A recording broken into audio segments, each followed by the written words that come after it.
Okay, let's take a look at how some of this slow motion footage works when we actually try to edit it in a project timeline. I'm here in Final Cut Pro, and let's go ahead and create a new project. And I'm going to set the project timeline dimensions to 1920 by 1080 and the frame rate to 24p. Okay, we're at 23.98. I'm just going to call this slow motion check or test, whatever. It doesn't really matter, right? Okay.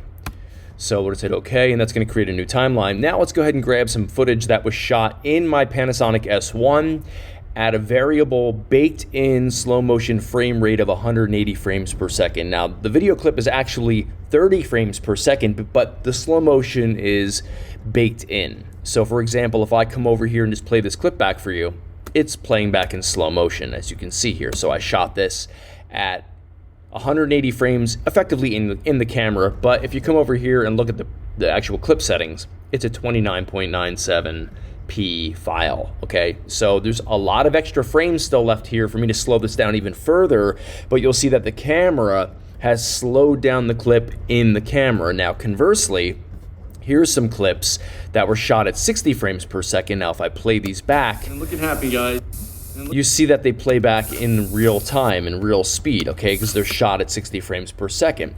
But because I'm editing down here in 24p and these clips are at 60p, I can slow them down further because I have more frames to work with. So for example, let me just go ahead and grab a range of clip here, and I'm just going to place it down on the timeline. Let's go ahead and zoom in so we can see what we're doing here.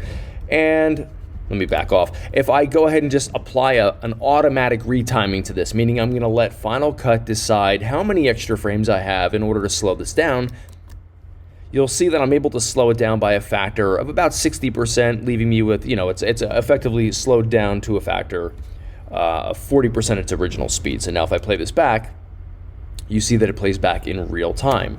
And I'm conforming it to the 24p timeline, so you're getting nice smooth motion. It's not jittery, it's not skipping frames, it's nice and slow. If I go back to this footage that was pre-baked in camera, let's find a really good shot here of like a slow motion mess. Oh, that's pretty good. You know what, I have one of the dirt being kicked up here. You'll see what happens here. When I place this down on the timeline, it's already slowed down. Okay, so there it is in slow motion. But because this is a 30 frame per second clip, and we're editing on a 24p timeline, I can also apply a speed retime and get another 20% out of it. And there you can see that the slow motion is really nice and dramatic. Now, this clip was shot at 1080p in my camera because that's a limitation of the camera. I couldn't shoot this at 4K with 120 frames per second or 180 frames per second. But this clip here was shot at 60 frames at 4K. So this is actually a 4K clip, as you can see right here, 3840 by 2160. So, today's cameras are limited in what they can do, baking in the slow motion in camera or giving you native frame rates. But this is a very, good example of what you can do with slow motion in editing. So let me go ahead and grab another clip here. I'll just show you real quick. Another clip that was shot at 1080p in slow motion. Let's go ahead and grab, I have one particular shot in mind I wanted to use. This is a really good one here. We'll place this down on the timeline, just extend it out a little bit more and apply that speed retime to conform it down to 24p, and you'll see here when I play this back, the slow motion is really nice. And I like the quality I'm getting out of my Panasonic S1 at 1080, 180 frames per second. The camera also allows you to do 120 and 150 frames per second, but I'm always making sure that in these shots when I'm filming them, I'm doubling my frame rate. So my frame rate here was at 240, and my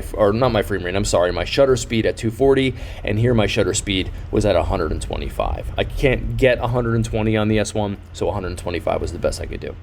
So there you go. I'm Rob Adams for ShutterMag. I hope that helps you to kind of understand how slow motion works and the different ways to acquire clips for slow motion in editing. Till next time.